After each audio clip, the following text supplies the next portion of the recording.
Dalam sejarah pemikiran Islam, nama Al-Ghazali bersinar sebagai sosok yang tak hanya mengubah wajah keilmuan, tetapi juga menghidupkan kembali spiritualitas di tengah zaman yang syarat perdebatan dan kekeringan makna. Lahir di kota Thus, Persia, pada tahun 1058, Al-Ghazali tumbuh di tengah keterbatasan ekonomi. Namun, justru dari sanalah tekad dan kecintaannya pada ilmu menempa dirinya. Sejak kecil, ia sudah akrab dengan dunia kitab dan diskusi para ulama, berkat warisan semangat sang ayah yang berharap putranya menjadi insan berilmu dan saleh. Setelah ayahnya wafat, Al-Ghazali diasuh oleh seorang sahabat ayahnya yang memastikan pendidikan agama dan intelektualnya tetap terjaga. Perjalanan intelektual Al-Ghazali membawanya menempuh berbagai disiplin ilmu, tafsir, hadis, fikih, logika, hingga filsafat. Ia belajar dari para guru besar, termasuk Imam Haramain, yang kelak mengantarkannya menjadi rektor di madrasah paling bergengsi di Baghdad.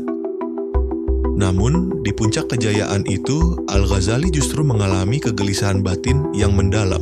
Ia merasa ilmu yang dikuasainya belum mampu menjawab pertanyaan-pertanyaan terdalam tentang makna hidup dan hakikat kebenaran. Dalam keheningan pencarian spiritualnya, Al-Ghazali meninggalkan kemewahan, jabatan, dan popularitas, memilih hidup sederhana, berkelana dari satu kota ke kota lain, memperdalam pengalaman batin di Mekah, Madinah, Mesir, hingga Yerusalem. Transformasi besar dalam hidupnya melahirkan karya-karya monumental yang menjadi tonggak sejarah pemikiran Islam.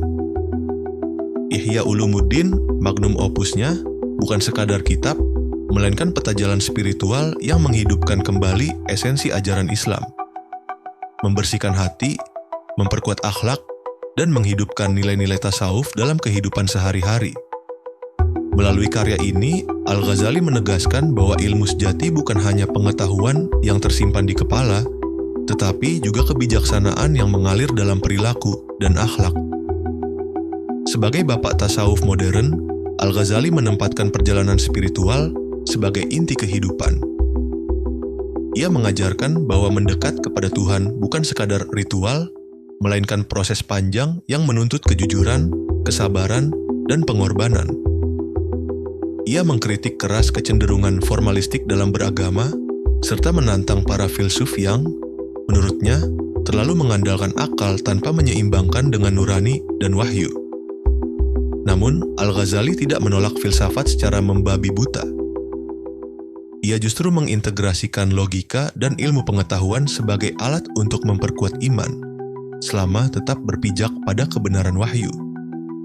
Warisan Al-Ghazali tidak hanya menginspirasi generasi muslim pada zamannya, tetapi juga menembus batas ruang dan waktu. Ia dikenang sebagai Hujjatul Islam, sang pembela agama, yang dengan ketajaman intelektual dan kedalaman spiritualnya, membuktikan bahwa kekuatan Islam terletak pada keseimbangan antara akal, hati, dan amal. Hingga hari ini, pemikiran dan teladan hidupnya tetap menjadi sumber inspirasi bagi siapa saja yang mencari makna sejati dalam kehidupan, meneguhkan bahwa pencarian ilmu dan pembersihan jiwa adalah dua sayap yang akan mengantarkan manusia menuju puncak kemuliaan.